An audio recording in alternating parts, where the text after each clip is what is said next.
하나님의 말씀 디모데후서 2장 19절입니다. 하나님의 견고한 터는 섰으니 인침이 있어 일렀으되 주께서 자기 백성을 아신다. 정말 영원한 기초가 어디에 있는지, 영원한 기초가 무엇인지, 옛적 길이 무엇인지, 선한 길이 무엇인지 말씀 가운데서 확인하시고, 정말 이렇게 바람이 거세게 부는 이 세상 가운데서 우리가 요동치 아니하고 그 옛적 길 선한 길에서 하나님의 견고한 터에 모두가 설 수 있는 그러한 귀한 시간이 되기를 바라면서 말씀을 시작하겠습니다. 에베소서 2장 20절에 보시면 너희는 사도들과 선지자들의 터 위에 세우심을 입은 자라. 그리스도 예수께서 친히 모퉁이 돌이 되셨느니라. 그래서 하나님께서 세우신 견고한 터는 사도들과 선지자들, 부조들이 서 있던 터이었고, 또 그 터는 성도에게 단번에 주신 믿음의 도라고도 해요. 사랑하는 자들아, 내가 일반으로 얻은 구원을 들어 너희에게 편지하라는 뜻이 간절하던 차에 성도에게 단번에 주신 믿음의 도를 위하여 힘써 싸우라는 편지로 너희를 권하여야 할 필요를 느꼈노니. 그래서 우리가 정말 하나님께서 세우신 견고한 터는 역시 성도에게 단번에 주신 믿음의 도와도 일치되는 그러한 도인 것을 우리가 계속 말씀으로 확인해 보십시다. 예레미야 31장 4절에 보시면 처녀 이스라엘아, 내가 다시 너를 세우리니 네가 세움을 입을 것이요 내가 다시 속으로 너를 장식하고 즐거운 무리처럼 춤추며 나올 것이며. 여기 보시면 그냥 이스라엘이 아니에요. 처녀 이스라엘이라고 하셨어요. 그리고 내가 너를 다시 세우신다라는 말씀은 어떻게 돼요? 31장 21절을 보시면 처녀 이스라엘아, 너를 위하여 길표를 세우며 너를 위하여 표목을 만들고 대로 곧 내가 전에 가던 길에 창념하라. 돌아오라. 내 성읍들로 돌아오라. 그래서 여기 보시면 길표를 세우라고 하셨어요. 그 다음에 표목을 만들고 네가 전에 행하던 길, 그 길에 창념하라고 그렇게 말씀하시는 거예요. 그러면 우리가 전에 우리 선조들이 행하였던 그 길, 성도에게 주셨던 단번에 주셨던 그 믿음, 그것이 무엇인지 계속 살펴보실 것 같으면 여기 이런 말씀이 있어요. 이거는 가로 뽑은 기별 2권 25쪽에 있는 말씀인데요. 우리 백성들은 우리 신앙의 이유들과 과거의 경험들을 깨달아야 할 필요가 있다. 많은 신자들이 우리들의 과거의 체험을 송두리째 잊어버리게 하고 옛날의 이정표들을 옮겨버릴 경향이 있는 이론들을 제시하는 인간에게 과다한 신뢰심을 거침없이 나타내고 있다는 것은 매우 서글픈 일이다. 거짓 영에게 쉽사리 이끌려가는 자들은 저들이 한동안 그릇된 지도자를 따르고 있었다는 사실과 그 기간이 너무나 오래되어 저들이 믿음에서 떠난 사실을 스스로 식별하지 못하고 참된 기초 위에 믿음을 건설하고 잊지 못하였다는 것을 증거하고 있다. 이 기별자께서 살아계시는 동안에도 이미 이런 일들이 일어났을 것 같으면 오늘날 기별자께서 돌아가시고 이렇게 수십 년이 흐르고 거의 이제는 100년 가까이 흘러온 오늘날은 어떻겠습니까? 그런데 우리 신앙의 이유들, 우리 부조들이 믿었던 그 신앙, 그 하나님의 선지자들이 믿었던 그 신앙, 그것이 그 이정표, 우리들은 모든 영혼들에게 영적 안경을 쓰고 저들의 눈에 안약을 발라 신앙의 참된 편말을 밝히 볼 수 있도록 권고할 필요가 있다. 그렇게 할 때 저들은 하나님의 견고한 터는 섰으니 인침이 있어 일렀으되 주께서 자기 백성을 아신다는 말씀의 뜻을 깨닫게 될 것이다. 우리들은 성도들에게 단번에 주신 믿음에 대한 옛 증거들을 소생시킬 필요가 있다. 그래서 우리 선조들이 믿었던 그 믿음, 하나님께서 세우신 견고한 터, 그러한 옛 증거들을 다시 소생시켰던 시기가 언제입니까? 바로 1844년 암흑시대가 끝나고 이제 그 예수님께서 1844년에 재림한다라고 그렇게 믿었고 그 운동 실망 후에 그 실망의 이유를 깨닫고 부조와 선지자들이 믿었던 그 믿음, 구속의 대경륜을 제대로 깨달은 그 믿음, 우리 예수님께서 초대교회에 사도들이 믿었던 그 신앙, 그것이 다시 소생시키기가 1844년에서 1854년 10년 동안에 그 믿음, 성도들에게 단번에 주신 믿음을 다시 소생된 시기였어요.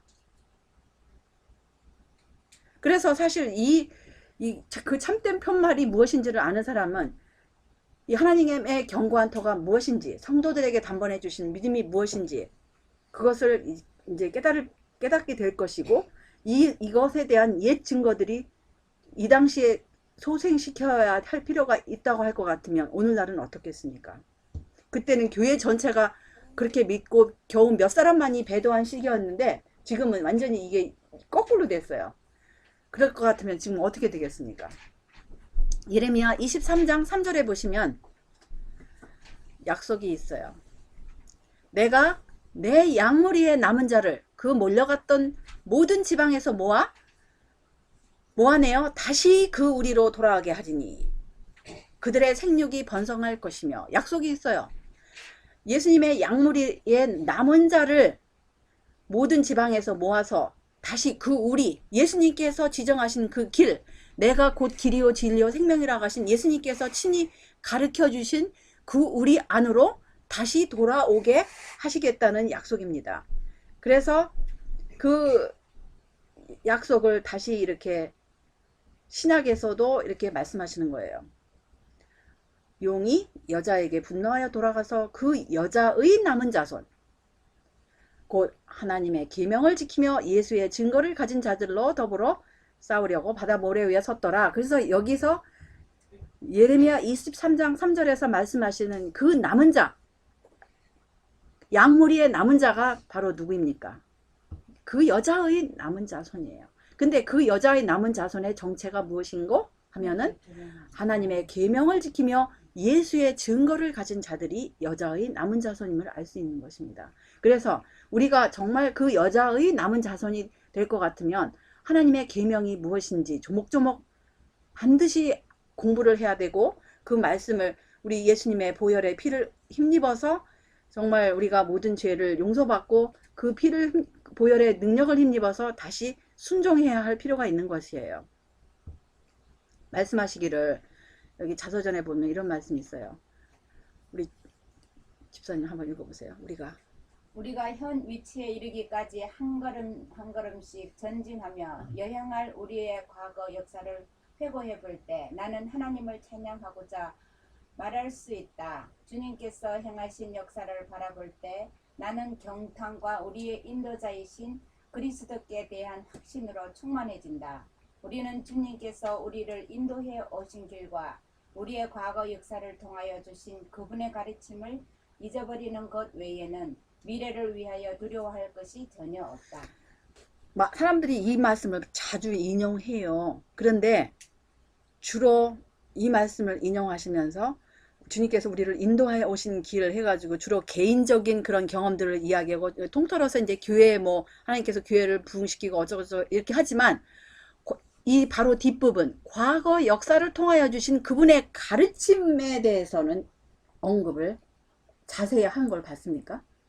과거 역사를 통하여 주신 그분의 가르침을 잊어버리는 것 외에는 두려워할 것이 없다고 분명히 말씀하세요. 근데 얼마나 우리가 대화 가운데 이 대화를 해볼 것 같으면 과거 역사를 통하여 주신 그분의 가르침에 대해서 완전히 그냥 깜깜무지예요.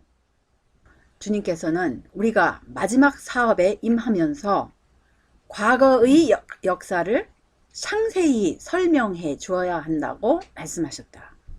주님께서 말세를 위하여 주신 모든 진리를 이 세상에 선포해야 한다. 주님께서 놓으신 모든, 여기는 이제 초석이라고 이분은 번역을 하셨는데 사실 모든 기둥은 든든하게 자리를 잡아야 한다. 우리는 이제 하나님께서 세워놓으신 기초를, 여기는 그분은, 이 번역하신 분은 헐어버릴 수 없다라고 했는데 그게 아니에요. 직역을 할 것 같으면 하나님께서 세워놓으신 기초에서 내려올 수 없다. 하나님께서 세워놓으신 견고한 그 터 위에서 내려올 수 없다. 이렇게 이제 직역을 해야 돼요. 근데 이제 어떤 때는 그냥 번역하는 사람이 한 사람이 아니고 이 사람 저 사람들이 이제 시조사 번역을 했기 때문에 이 번역이 어떤 분은 좀 비슷하게 거의 이렇게 직역을 하신 분이 있는가 하면 어떤 때는 이렇게 자기의 아는 것만큼 이렇게 해요. 근데 이런 거는 직역을 하는 게 더 정확해요. 여기서는 어떻게 뭐 미사여구를 할 필요 없이 직역을 할 때 그 뜻을 우리가 정확하게 파악할 수 있는 거예요. 하나님께서 세워놓으신 그 믿음의 기둥들이 있어요. 거기서 그도 하나님께서 세워놓으신 기초가 있어요. 기초에서 우리는 물론 헐어버려서 안 되지만 하나님께서 세우신 기초는 인간이 헐을 수 있어요, 없어요? 없어요. 단지 우리가 올라가느냐 안 내려오느냐 그거예요. 하나님께서 세워놓으신 기초는 인간이 허물어 버릴 수가 없습니다. 허물려고 하는 시도는 있지만 허물어 버릴 수가 없어요. 왜냐하면 세우신 분은 하나님이시기 때문에. 근데 우리가 정말 하나님께서 세워놓으신 이 기초 위에 서느냐 내려오느냐 이게 문제예요. 우리는 지금 어떤 형태의 새로운 조직도 구성할 수 없는데 그렇게 하는 것은 진리를 배신하는 것을 의미한다. 그래서 여기 이제 맨 그 첫 문장에 보시면 과거, 그러니까 마지막 사업에 임하면서, 그러니까 이게 마지막에 돌입하면서 과거 역사를 다시금 상세히 설명해 줘야 한다고 이렇게 말씀하시는 거예요. 근데 지금 우리 주위에서 일어나는 각 나라마다의 형편과 이런 모든 정치적인 움직임과 이게 종교적인 움직임을 볼 때 정말 지금은 예수님을 믿지 않는 사람들도 마지막에 이른 것 같다고 다들 입들을 모아서 이렇게 하는 말들이에요. 그럴 때일수록 우리가 우리 과거 역사를 다시 한번, 여기서는 이제 이분이 번역하기는 그냥 상세히 설명해 줘야 한다고 그랬는데, 리허설이라는 단어 있죠. 근데 여기 이제 그 리허설은 명사고 여기는 rehearse라는 그런 동사를 사용해요. 우리가 다시 그걸 갖다가 다시 재현을 시켜서 다시 상세하게 그야말로 우리가 그것을 잘 알 수 있도록 연습을 해야 되는 거예요. 이해를 하시겠죠? 그래서 정말 우리는 정말 조금 전에 그 자서전에서 말씀하신 것처럼 과거의 역사 가운데 우리에게 가르쳐 주신 그 진리를 잊어버리는 것을 두려워해야 돼요. 잊어버리지 않는 한 우리는 두려워할 필요가 없다 그랬어요. 그러니까 우리가 정말 우리 과거 역사 가운데 우리 부처와 선지자들이 무엇을 믿었고, 초대교회의 그 사도들이 무엇을 믿었고, 우리의 선구자들이 무엇을 믿었는가, 이것을 아는 것은 너무나 중요한 것입니다. 우리들은 정확한 이름으로 사물들을 밝히 지적해야 할 그러한 시대에 살고 있다. 우리들은 재림운동 초기에 그래야 했던 것처럼 분기하여 일어나야 할 것이며, 하나님의 영의 지도를 따라 무엇하는 것을 견책해야 한다? 기만하는 일을 견책해야 한다. 우리가 정말 할 수만 있으면 모든 사람들하고 협평하고 싶어요. 그러죠? 어떤 사람을 견책하는 건 너무나 괴로운 일이에요. 힘든 일이에요. 왜냐하면 모두와 더불어 화평하게 살고 싶지, 누가 하다못해 가족을 견책하는 것도 너무나 힘든 일이에요. 가장 가까운 가족조차도. 그런데 하물며 그야말로 좀 한 발 한 발 더 이렇게 넘어갔을 때 근데 우리가 정말 주님의 자녀들일 것 같으면 우리가 아는 사람들이 엉뚱한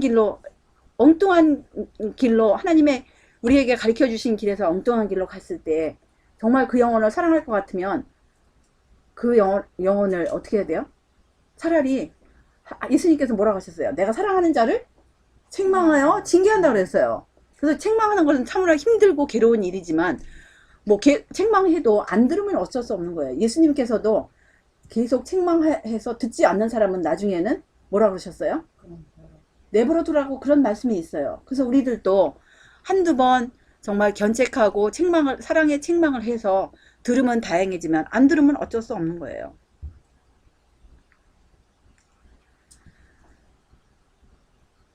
그리스도께서 이 지상에서 살아계신 동안 모든 인간의 발명들을 무색하게 하고 망각시킬 수 있는 모든 비밀들을 폭로하실 수 있으셨다. 주님께서는 신비한 사물들을 계속적으로 공개할 수 있었으며 영원한 실체에 대한 많은 계시들을 확실한 결과들을 보여주셨을 것이다. 주님께서 고대로부터 마지막 때에 이르기까지 많은 사람들의 정신을 사로잡을 신비들을 밝혀주는 열쇠가 될 말씀들을 해주실 수 있었다.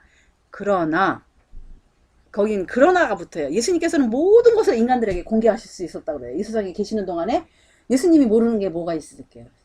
예수님께서는 모든 것을 다 가르쳐 주실 수 있지만 그러나 그리스도께서는 인간의 호기심이 개방시키려고 애써온 무수한 신비의 문들을 열지 않으셨다 이렇게 말씀하세요. 예수님께서는 우리의 구원에 관계된 것만 말씀하셨어요. 그래서 사복음서는 사실은 구약에서 예수님께서 가르쳐 주신 것을 또 예수님께서 직접적으로 이렇게 말씀하셨는데 성경에서 정말 우리 구원에 관계된 것이 무엇인 주제들을 우리가 뽑을 줄 알아야 돼요. 성경에도 정말 오죽하면 성경에 불신자들은요 핑계를 대서 자기가 불신의 핑계를 댈 수 있어요. 왜냐하면 시편에는 뭐라 그랬어요? 하나님이 없다라는 말씀이 있어요. 근데 그 앞에를 보면 뭐라 그랬어요?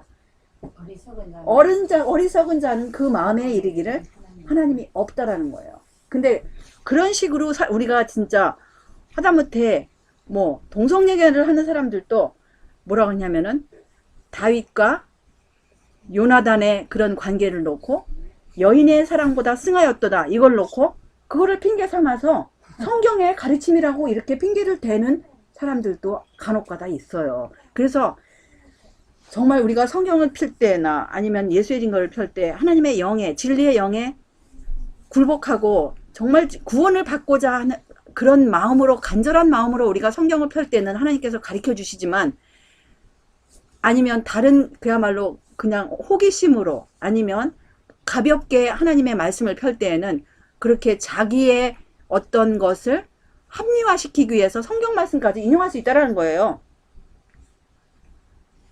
근데 예수님께서 왜 오셨는지 이렇게 말씀하세요. 주님께서는 인간의 가장 큰 관심에 해를 끼치는 잔치는 베푸시지 않으셨다. 주님께서는 인간을 위하여 지식의 나무를 심으러 오신 것이 아니라 무엇을 심기 위하여 오셨다? 생명의 나무를 심기 위하여 오셨다. 인간들은 지식의 나무를 원해요. 인간들은 그냥 뭐든지 다 알기를 원해요. 그런데 예수님께서는 구속에 관련돼서 영생에 관련돼서 정말 우리들이 꼭 필요한 지식 그것만을 언급하셨습니다. 모든 것을 밝혀주실 수 있는 분께서 이렇게 지식의 나무로 인간의 호기심을 채워주신 것이 아니라 예수님께서는 생명의 나무 그 나무를 심기 위하여 오셨다고 하셨어요. 그래서 지금 오늘날은요 정말 지식의 정보가 범람하는 시대에 살고 있어요. 우리가 하나님을 믿노라 하면서도 자칫 잘못하다 보면 정말 우리 구원의 필수적인 지식에 투자하는 시간보다 우리 구원의 필수적인 그런 지식에 투자하는 시간보다 그냥 호기심 내지는 아니면 다른 핑계 어떤 내가 과학의 지식을 알아야 돼 아니면 어떤 뭐 다른 지식을 얻기 위해서 시간을 만약에 더 많이 투자할 것 같으면 우리는 어디에 빠져요? 내가 곧 길이요 진리요 생명인 대신 예수님께서 보여주신 진리의 길에서 우리는 너무나 쉽게 이탈하기 쉬운 시대에 살고 있어요. 어느 시대보다도 과거 어느 시대보다도 오늘날은 이 지식의 나무가 널려있는 시대에 살고 있는 것입니다. 그런데 마지막 때 우리에게 주신 그 신앙의 기초가 무엇입니까? 한번 읽어보세요. 가로법은결 두 번째 책인데요. 103쪽인데요. 한번 보시죠.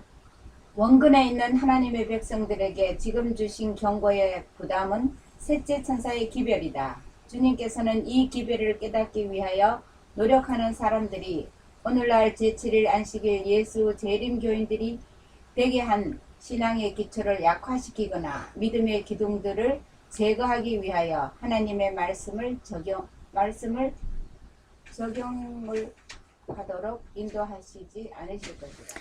예, 왜냐하면 정말 하나님께서 우리에게 주신 이 신앙의 기초, 이 기초가 바로 셋째 천사의 기별인데 셋째 천사의 기별 가운데서 특별히 무엇이죠? 몇 절이죠? 계시록 14장 12절 하나님의 계명과 예수 믿음인데 정말 이 노력하는 주님께서 주신 이 기별을 깨닫기 위해 노력하는 사람들은 그야말로 1844년 이후에 세워진 초대교회의 신앙으로 돌이켜준 그 신앙의 기초를 약화시키거나 그 기둥들을 제거하기 위해서 하나님의 말씀을 잘못 적용하는 일이 절대로 없을 거예요. 하나님의 말씀에 나타난 예언을 따라 우리들이 발전하여 온 것처럼 순서적으로 밝혀진 진리들은 오늘날에도 거룩하고 영원한 진리다. 우리 경험하의 과거 역사 가운데서 한 걸음 한 걸음 착실히 털을 닦아 나가며 예언 가운데 나타난 일련의 진리를 발견한 사람들은 빛의 모든 광선을 받아들이고 순종할 준비가 되어 있다. 빛의 모든 광선, 무슨 빛이죠?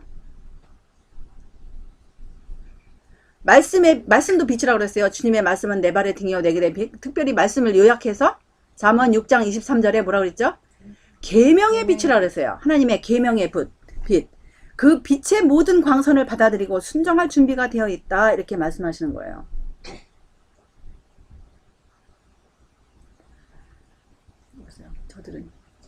저들은 기도하고 금식하며 연구하고 마치 숨은 보화를 찾는 것처럼 진리를 탐구하였으며 성령이 우리들을 가르치셨고 지도하셨다는 것을 잘 알고 있다.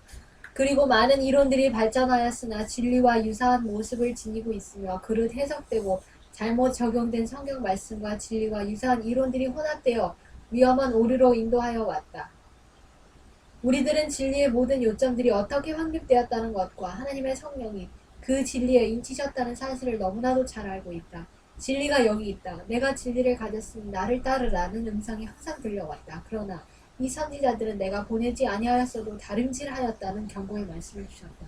예, 그래서 정말 이 1844년 이후에 얼마나 기도하고 금식, 이 말씀이 또 어디에 있어요? 이 비슷한 말씀이 가로법은 기별 1권에도 있어요. 201쪽부터 208쪽까지 이 비슷한 말씀이 있는데 그 당시에 사람들은 얼마나 열심히 정말 하나님께 매달렸는지 모르겠어요.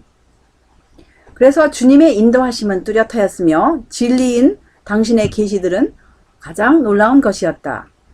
하늘의 여호와 하나님으로 말미암아 진리의 모든 요점들이 차례로 확립되었다.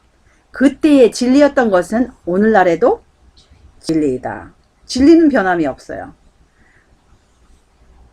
그러나 이것은 진리다. 나는 새빛을 받았다는 음성은 아직도 그치지 않고 들려오고 있다. 예언적인 문제에 따르는 새로운 빛들이란 말씀을 잘못 적용하는 일과 하나님의 백성들을 마치 닻이 없어 표리하는 배처럼 부동시키는 일을 함으로 그 정체를 드러내고 있다. 이 말씀이 오늘날 우리 가운데 우리 얼마나 주위에서 들려오고 이런 소리들이 들려오고 있습니까? 만약 말씀을 연구하는 자가 하나님께서 당신의 백성을 인도하시는 섭리 가운데 나타내신 진리들을 취급하여 자기의 것으로 삼아 소화하고 실제적인 생활에서 실천으로 옮긴다면 저들은 빛의 산 통로가 될 것이다. 그러나 진리와 오류가 혼합된 새로운 이론들을 구상해내며 이러한 것들을 뚜렷하게 내세우려고 스스로 결심한 자들은 거룩한 제단에서 불을 당겨 등불에 불을 붙이지 않았으므로 캄캄하게 꺼져가는 것을 증명하였다. 그래서 세월이 흐른 후에 하나님께서는 당신의 충성된 종들에게 현대 진리의 고귀한 원칙들을 맡기셨다. 이러한 원칙들은 첫째와 둘째 천사의 기별을 전파하는 일에 참여하지 않은 자들에게는 주신 바 되지 않았다. 이러한 원칙들은 본래 시초부터 이 사업에 참여한 교역자들에게 주신 것이다. 그래서 계속하여 보시면 이러한 경험을 맛본 자들은 오늘날 우리로 제7일 안식일 예수 재림 교인이 되게 한 원칙들에 대하여 반석처럼 확고해야 한다. 저들은 하나님과 동역자들이 되어야 할 것이며 증언들을 한데 모아야 하고 당신의 제자들에게 주신 율법을 견고하게 해야 할 것이다. 성경의 진리의 기초 위에서 우리의 사업을 건설하는 데 참여하고 바른 길을 지적한 노종표들을 아는 자들은 가장 가치 있는 일꾼들로 인정받아야 할 것이다. 저들은 저희에게 맡겨진 진리에 관하여 개인적인 경험을 통해서 증언할 수 있다. 이러한 인물들은 저희 믿음이 불신의 사상으로 변화하는 것을 용납할 수 없으며 저희 손에 있는 셋째 천사의 깃발을 빼앗겨서는 안 될 것이다. 저들은 처음에 가졌던 신뢰심을 끝까지 붙들고 나가야 한다. 389쪽이었어요. 그래서 이 셋째 천사의 깃발을 세우는데 경험을 맛본 자들이 바로 누구십니까? 이런 분들이에요. 이러한 분들이 사실은 여기서 이분들이 다 이제 특별히 이 맨 왼쪽에 있는 이분이 누구인지 기억하세요? 제가 알기로는 하이람 에슨이고 그 다음에 옆에 분이 누구세요? 조셉 베이트. 그 다음에 이분이 누구세요? 제임스 화이트. 그 다음에 화이트분이시고 그 다음에 이분이 해스켈 맨 밑에. 그 다음에 제이앤 앤드루스하고 유라야 스미스하고 그 다음에 이제 제이앤 러프버러인데요. 어쨌든 이러한 분들은 그 1844년에 그 실망을 체험한 다음에 그 다음에 그 자기들이 왜 실망하였는지 이러한 것을 말씀 가운데 확인하기 위하여 금식하면서 하나님께 투쟁하였을 때 하나님께서 이러한 그 오늘날 우리가 믿고 있는 이 진리에 관해서 정말 이 소중한 그 진리를 초대교회의 그 신앙을 다시 이렇게 발견하게 된 그러한 인물들입니다. 그래서 이분들은 이 요한 1서 1장 1절 3절에 우리 사도들이 그 말씀하신 것처럼 그렇게 예수님을 직접 보지는 않았지만 그래도 사도들이 믿는 신앙이 무엇인지를 간접적으로나마 이렇게 자기들도 그 경험에 참여한 거예요. 그래서 태초부터 있는 생명의 말씀에 관하여는 우리가 들은 바요, 눈으로 본 바요, 주목하고 우리 손으로 만진 바라. 이 생명이 나타내신 바 된지라. 이 영원한 생명을 우리가 보았고 증거하여 너희에게 전하노니 이는 아버지와 함께 계시다가 우리에게 나타내신 바 된 자라. 우리가 보고 들은 바를 너희에게도 전함은 너희로 우리와 사귐이 있게 하려 함이니 우리의 사귐은 아버지와 그 아들 예수 그리스도와 함께 함이라.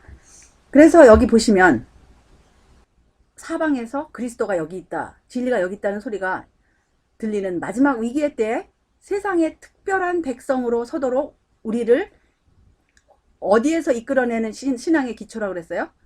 교회와 세상에서 이끌어낸 우리의 신앙의 기초를 많은 사람들이 뒤흔들려고 노력하는 이런 때에 우리는 요한과 같이 이렇게 증언할 것이다 하면서 그 요한 1서 방금 조금 전에 보여드린 그 말씀을 지금 인용하시는 거예요. 근데 거기 보시면은 뭐라고 하시냐면은 우리가 보고 들은 바를 너희에게도 전하면 너희로 우리와 사귐이 있게 할미니, 그러면서 나는 생명의 말씀에 관하여 내가 보고 듣고 손으로 만진 바 된 것을 증거한다. 그리고 나는 이 증언이 누구에 관한 것임을 알고 있다?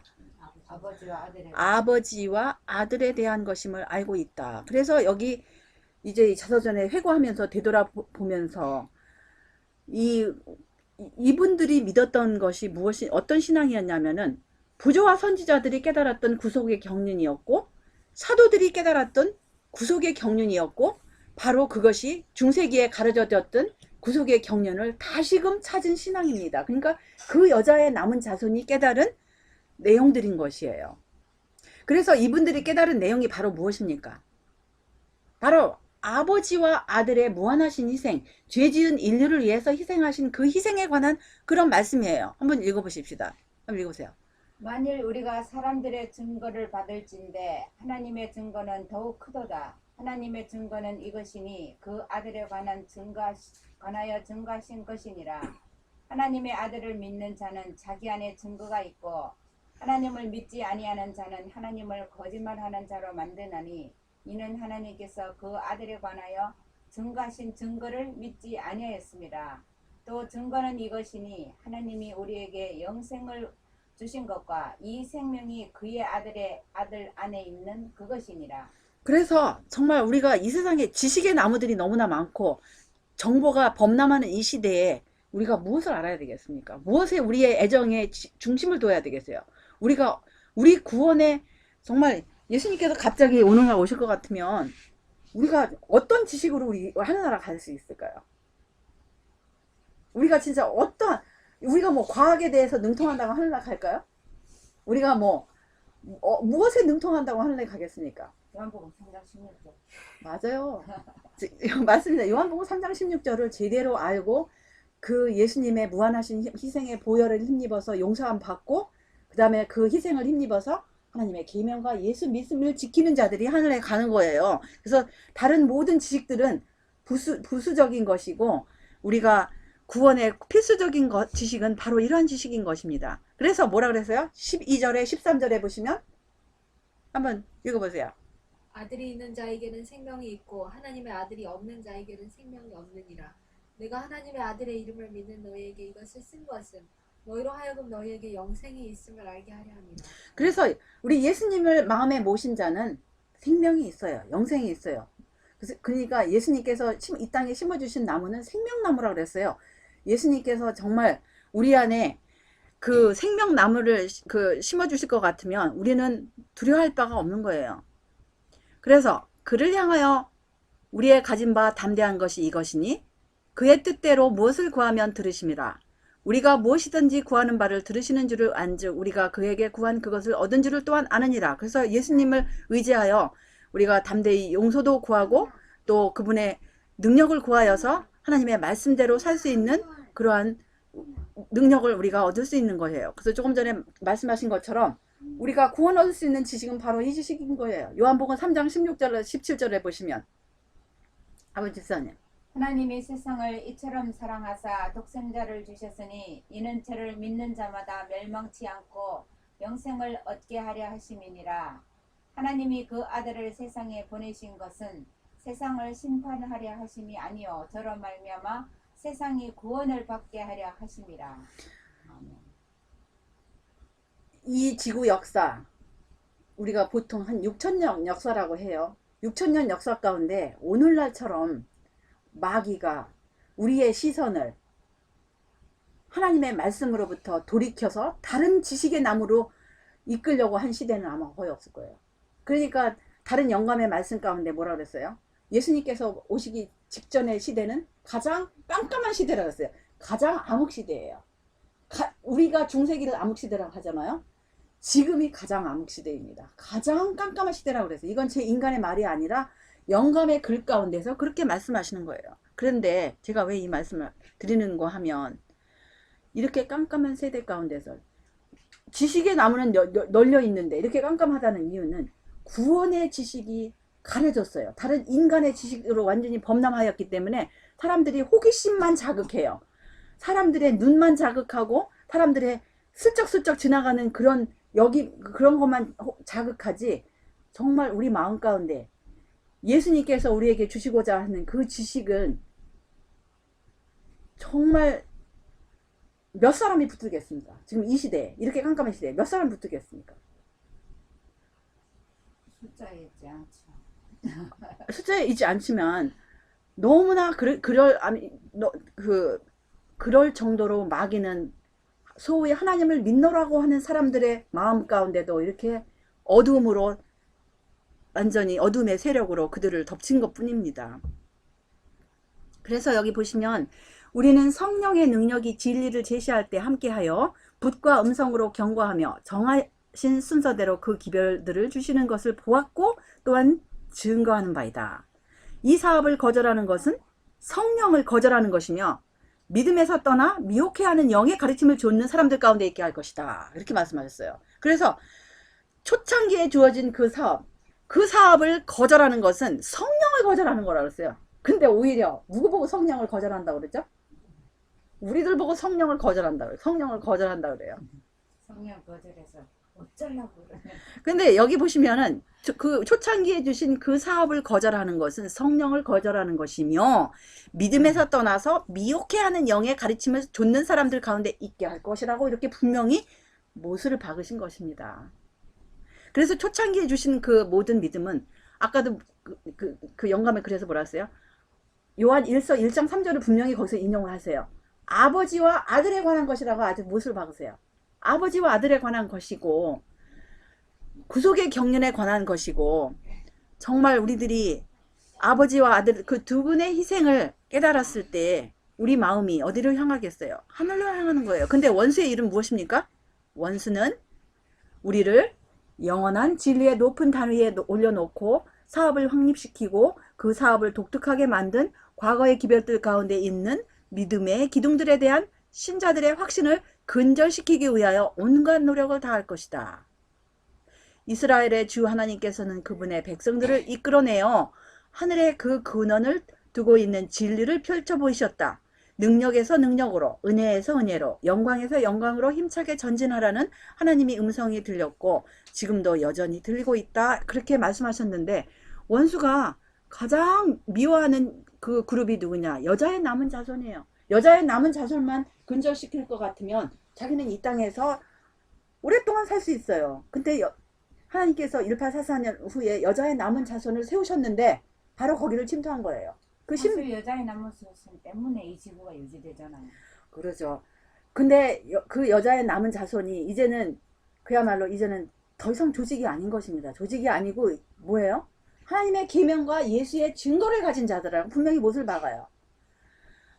왜냐하면 과거의 당시에는 이분들이 사실은 처음에는 조직도 없었어요. 조직도 없었고 그 몇 명이서 이렇게 말씀을 연구하고 그 초대교회 신앙으로 옮겨지고 하였는데 점점 숫자가 불어나다 보니까 이제는 교회 이름도 생기고 조직도 생기고 했는데 이제는 오히려 조직이 커지다 보니까 이제는 그 조직 자체를 유지하다 보니까 가르침에서 떠난 거예요.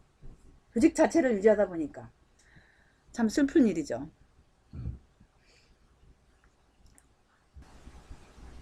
진리를 이론적으로 정통하게 파악하고 있지만 그 원칙들을 영혼의 성소 안에 들이지 아니하고 생명의 진리를 바깥 뜰에 두는 사람들은 이 백성의 역사 속에서 무엇을 조금 더 보지 못할 것이다? 신령한 것을 조금 더 보지 못할 것이라 그랬어요. 그래서 오히려 우리가 우리 선구자들의 믿음을 이야기하면 아주 구식을 이야기하고 지금 현대판에 어울리지 않는 어떤 고리타분한 신앙이라고 그런 느낌을 받아요, 사람들이. 그러죠? 그래서 오히려 그거 싹 무시하고, 그건 옛날 거. 아니, 더 밝은 빛이 왔고. 옛날 것은 나쁜 것으로 이렇게 다 간주를 해요. 그러니까, 왜냐면 그 백성의 역사 속에서 신령한 것을 조금 더 보지 못하기 때문에. 그런데, 바로 그 진리가 그들을 오늘의 그들로 만들었고, 그들을 열렬하고 단호한 선교사로 세상에 세웠던 것이다.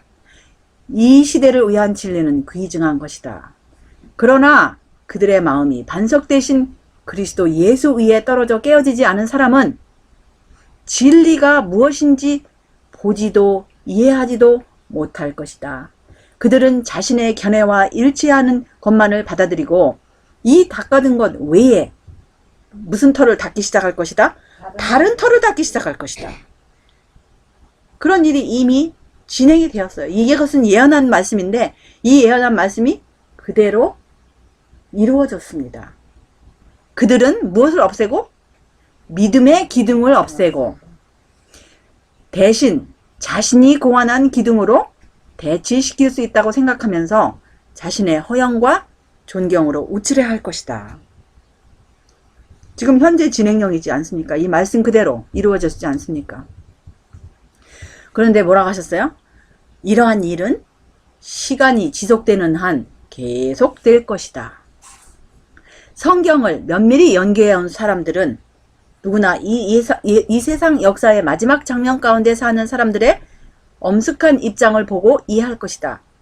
자신의 무력과 허약감을 느끼고 그저 경건의 모양만 갖출 것이 아니라 하나님과의 생기 넘치는 관계를 갖는 것을 그들의 첫 번째 임무로 삼을 것이다. 그들은 영광의 소망이신 그리스도께서 그들 안에 형성되기까지 감히 쉬려하지 않을 것이다.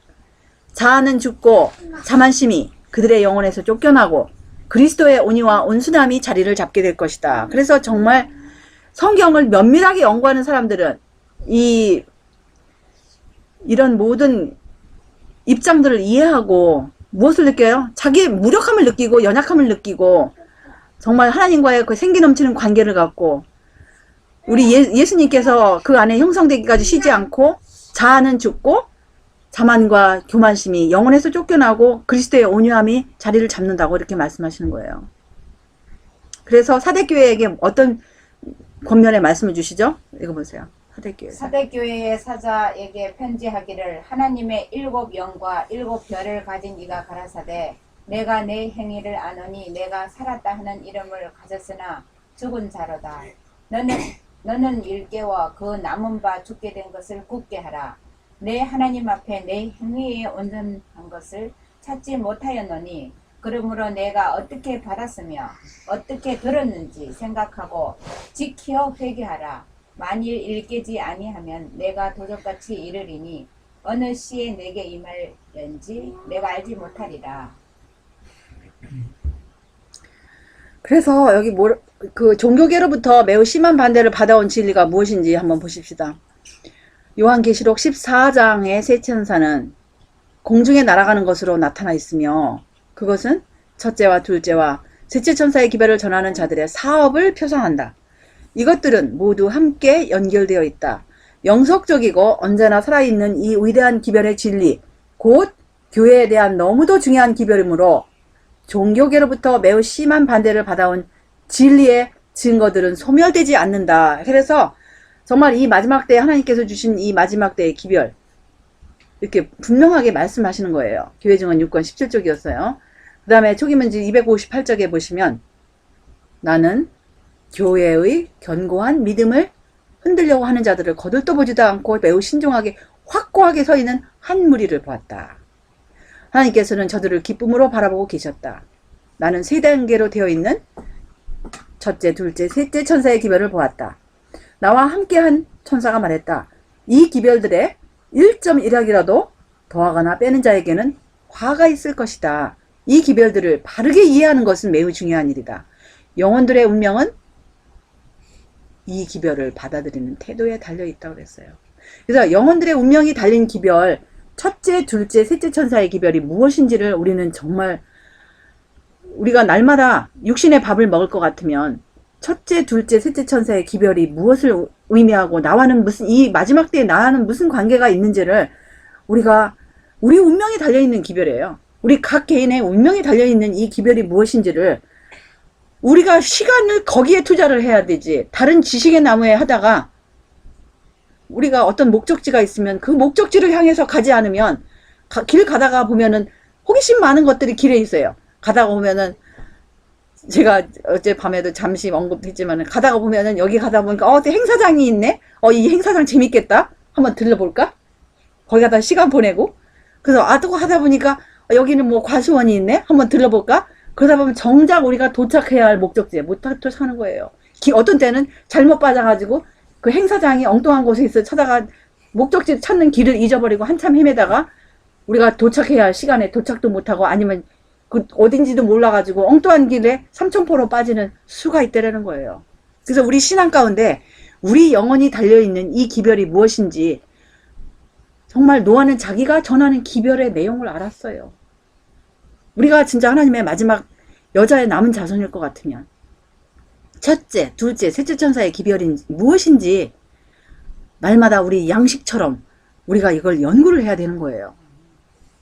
그래서 여기 보시면 나는 이 기별의 시종을 다시 살펴보게 되었는데 뭐예요? 이 기별의 시종이 처음 시작과 마지막을 다시 살펴보게 되었는데 하나님의 백성들이 겪는 경험들을 보았다 이렇게 말씀하셨어요.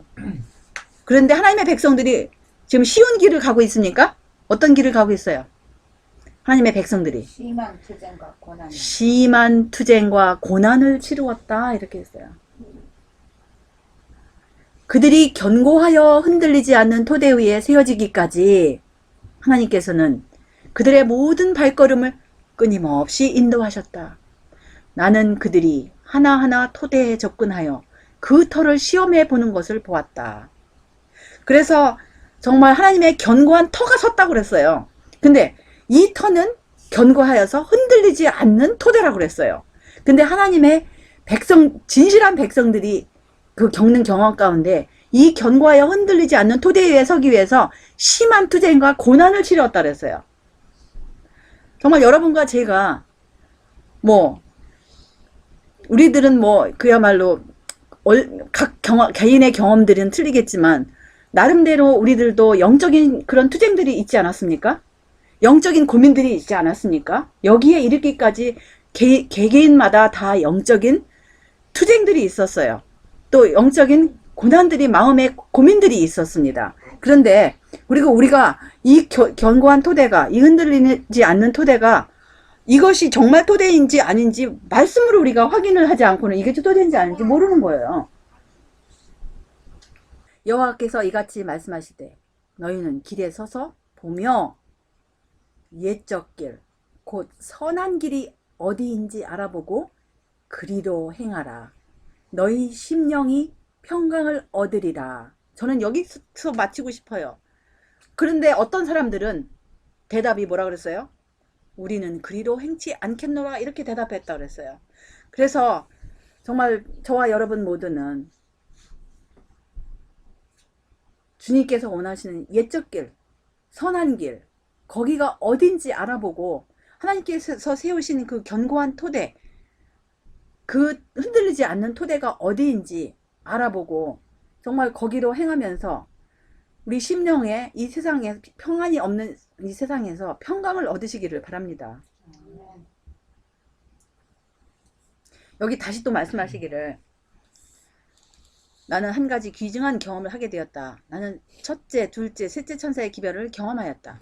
그 천사들은 공중에 날아가면서 세상의 경고의 기별을 선포하는 것으로 그리고 이 세상 역사의 마지막 시대를 사는 사람들과 어떤 관계가 있는 것으로 묘사됐다? 직접적인 관계가 있는 것으로 묘사되었다. 아무도 이 천사들의 음성을 들을 수 없는데 왜냐하면 이 천사가 누구기 때문에 이들은 온 우주와 조화되어 일하는 하나님의 백성을 대표하는 상징물이기 때문이다. 하나님의 영으로 깨우침을 받고 진리를 통하여 거룩하게 된 남녀들이 이 세 기별을 차례대로 선포하고 있다. 이 기별 전파에 동참하는 특권을 가진 사람들은 어떤 경험을 하게 되었다? 가장 고귀한 경험을 하게 되었다. 그래서 정말 여러분과 제가 첫째, 둘째, 셋째 천사의 기별을 경험하고 또 이것을 제대로 알고 선포를 할 것 같으면 하나님의 백성이 되면서 또 이 기별을 통하여 우리가 거룩하게 되어서 정말 이 새 천사가 되어서 가장 고귀한 경험을 이 마지막 때에 할 수 있도록 하나님께서 이렇게 우리에게 이런 기회를, 특권을 주신 것입니다. 아무도 현재 우리를 만든 그 진리의 기초를 무너뜨리지 못하게 하자. 비록 사방에 함정이 있을지라도 하나님께서는 그분의 백성들을 한 걸음 한 걸음 인도하셨다. 분명한 주께서 가라사대의 기이한 인도하심 아래 고난의 시험을 견디어온 진리가 세워졌다. 사람들이 일어나서 제자들로 그들을 따르도록 할 때 불로 연단된 진리를 가지고 그들을 상대하라. 그래서 사람들이 엉뚱한 것을 제시하고 그런 사방에 함정이 있고 그렇지만 우리가 무슨 무기로 가져가는 거예요? 주님께서 기록되었을 때 주님께서 가라사대 이것이 우리가 정말 가진 무기인 것입니다. 기록되었을 때가 언제나 떠오르는 번쩍이는 뭐들이 있다? 별똥별이 있을 것이다. 사실은 이게 별똥별이 어떤 사람들을 지칭하는 거예요. 그러나 그것들이 남긴 꼬리는 속히 어둠 속으로 사라져가고 흑암은 그것이 있기 전보다 더 깊은 것처럼 보인다.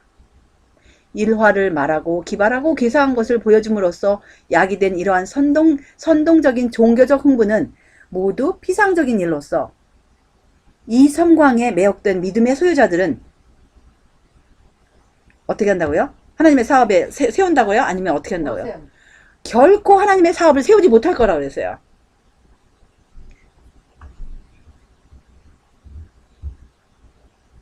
그래서 우리는 믿음 안에서 견고해야만 한다. 우리는 요동해서는 안 된다. 하나님의 율법에 드러난 진리의 빛을, 그러니까 여기서는 계속 지금 진리하고 뭐랑 지금 나란히 비추는 거예요. 하나님의 법의 율법이에요. 하나님의 율법에 드러난 진리의 빛을 다른 사람들의 마음에 비추고 그들을 어두움으로부터 이끌어내는 사업이 우리 앞에 있다. 이 사업은 성공하기 위하여 단호하고 꾸준한 활력과 확고한 목적이 요구된다. 왜냐하면 이 첫째, 둘째, 셋째 천사의 기별 마침표가 무엇입니까? 계시록 14장 12절. 바로 하나님의 계명과 예수 믿음이에요. 근데 여기서 하나님의 율법의 빛을 드러내는 거예요. 여기 지금 이제 제가 조금만 하고 마치게요. 아까 그 별똥별 같은 사람을 또 뭐라고 이렇게 표현했냐면 교리의 바람이 부는 대로 움직이는 사람이 있다 그랬어요. 한번 보십시다. 교리 이게 누구신가 한번 읽어보세요. 교회 안에는. 교회 안에는 흥분의 수면 위에서 포류하거나 충동으로 움직이는 대신에 믿음의 기둥을 붙들고 반석의 토대 위에 정착할 필요가 있는 사람들이 있다. 교회 안에는 영적 소화불량이 있다. 그들은 스스로 만든 병자들이다. 그들의 영적인 세약은 그들 자신이 요동한 결과이다. 그들은 교리의 바람이 부는 대로 이리저리 불어다니며 전적으로 감정에 의해 움직이기 때문에 종종 혼란에 빠지고 확신을 잃어버리게 된다. 그들은 선동적인 그리스도인들이며 무엇인가 새롭고 다양한 것에 굶주려 있다. 이상한 교리가 그들의 믿음을 혼란시키므로 그들은 진리의 사업에서 가치가 없게 된다. 아까는 이런 사람들은 하나님의 사업을 세우지 못할 것이다 하고 여기는 진리의 사업에서 가치가 없다고 이렇게 아주 못을 박으세요. 왜냐하면 이렇게 사실 지금 교리의 바람이 불고 있어요? 없어요? 지금 우리 주위에 온갖 교리의 바람이 불고 있어요. 그런데 여기 그런 교리의 바람이 부는 대로 이리저리 불려다니면서 마치 낙엽이 나무에서 떨어진 낙엽은 어떻게 해요? 바람이 불면 이리저리 굴러다닙니다. 그런 것처럼 이렇게 불려다니고 흔들러 다니고 감정에 의해서 움직이고 그 다음에 그런 사람들이 종종 혼란에 빠지고 확신을 잃어버리게 되고 이렇게 되는데 근데 그런 사람의 특징이 뭐예요? 무엇인가 여기 보면은 끝에서 둘째 줄 무엇인가 항상 이런 사람들은 새롭고 다양한 것을 찾는 거예요. 어떤 새로운 지식이 없나? 어떤 새로운 뭐 다양한 지식이 없는가? 이렇게 하다 보니까 정말 이 정작 알아야 할 구원의 진리에서는 떠나는 것입니다. 그래서 이런 사람들은 진리의 사업에서 가치가 없게 된다고 이렇게 말씀하시는 거예요. 우리가 절대로 이런 사람이 되어서는 안 되겠어요. 그런데 반면에 우리는 정말 이런 사람이 되어야 되겠어요. 하나님께서는 견고하며 든든한 목적을 가진 남녀, 위기와 시련의 때에 뭐 할 수 있는 사람?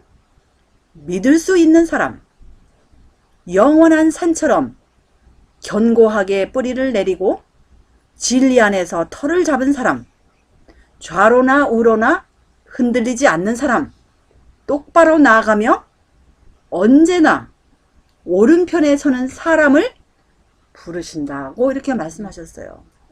그래서 정말 하나님께서 믿을 수 있는 그러한 사람, 든든한 사람, 시련할 때에도 믿을 수 있는 사람, 영원한 산처럼이라 했어요. 영원한 산처럼. 이러한 영원한 산처럼 바람이 불거나 어떠한 흔들림이 올지라도 굳세게 서 있는 이러한 영원한 산처럼 이렇게 든든히 서 있는 사람, 진리 안에서 터를 잡은 사람, 좌로나 우로나 흔들리지 않는 사람, 그리고 언제나 오른편에 서 있는 사람, 이런 사람들을 부르신다고 그랬어요. 그래서 정말 여러분과 제가 모두가 이런 사람들이 되시어서 언제라도 어려울 때나 쉬울 때나 정말 폭풍이 불 때에도 주님을 의지하여서 하나님의 계명과 예수 믿음을 지키는 그러한 사람이 되시기를, 우리 모두가 되시기를 바라면서 말씀을 줄이겠습니다. 아멘. 하늘에 계신 우리들의 아버지, 이 험악한 세상에서 아직도 우리 주님의 은혜로 사방 바람을 붙잡으시사 평안한 가운데서 우리 하나님께 이렇게 경배와 찬양을 올릴 수 있도록 인도하셔서 정말로 감사드립니다. 주님께서 견고한 터를 세우셨습니다. 주님께서 인침이 있어 자기 백성을 아신다고 이렇게 말씀하셨습니다. 주님께서 세우신 이 터 위에 우리의 부조들과 주님의 선지자들과 또 주님의 제자들이 그 터 위에 서 있었고, 또 중세기를 통하여 그 터가 가리워진 그러한 진리가 다시금 밝혀졌는데 또다시 원수의 올무로 인하여 정말 그 터 위에 서는 것을 이렇게 방해하는 이때에 우리들의 눈을 밝혀주시사 그 터가 무엇인지 보여주심을 인하여 다시 한번 감사와 찬양을 돌려옵나이다. 이 시험한 토대, 정말 흔들리지 않는 토대에 우리 모두가 굳게 서서 주님께서 믿으실 수 있는 그러한 사람, 흔들리지 않는 사람, 불려 떠내려 가지 않는 그러한 사람이 될 수 있도록 우리 주님의 영으로 우리에게 인침을 허락하여 주시옵시고, 날마다 주님 안에서 은혜에서 은혜로, 주님의 힘에서 힘으로, 영광에서 영광으로 전진하는 우리 모두가 될 수 있도록 인도하여 주시옵기를 예수님의 귀하신 성호 의지하여 간절히 기도드리옵나이다. 아멘.